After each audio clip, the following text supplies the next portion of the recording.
Here we're going to solve a system of nonlinear equations algebraically. As before, when we solve systems algebraically, we could use the method of substitution or elimination. Because this second equation here is already solved for y squared, and I need a y squared in my first equation, we're going to go ahead and use substitution. If we let y squared equal 9x in our first equation, we'll have 3x squared plus 9x equals 12. We go ahead and subtract 12 from both sides. We'll get 3x squared plus 9x minus 12 equals 0. And then we can try to solve this by factoring.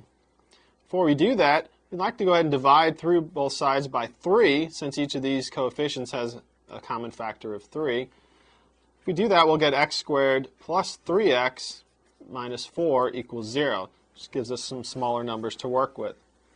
We can factor that as x plus 4 times x minus 1 equal to 0. We set each factor equal to 0 and solve. Will give us x is equal to negative 4, or x is equal to 1. We need to now use these values in our second equation. If we use x equals negative 4, we'll get y squared is equal to negative 36. Since there is no real number that we can square and get a negative value, this has no real solutions.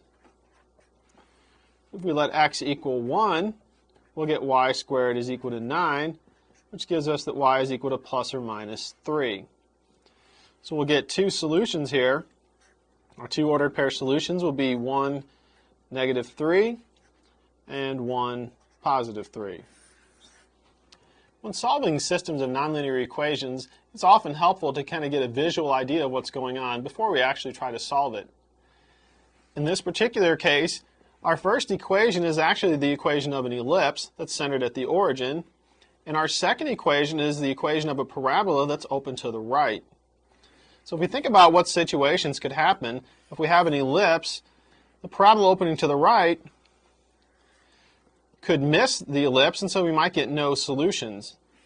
The parabola might also just touch part of the ellipse, right there at the vertex, or one of the points along the minor axis. In that case, we would get one solution where they just touched.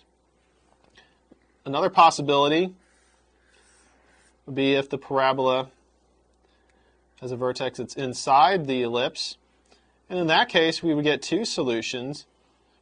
And we saw that that's what happened in our particular problem. We had two solutions. It could also be the ellipse could be inside the parabola. We'd get no solution. So there are quite a few different possibilities, but it helps to get some idea of how many solutions we could have. It looks like we might get no solution, one solution, or two solutions. In our case, we ended up with two solutions.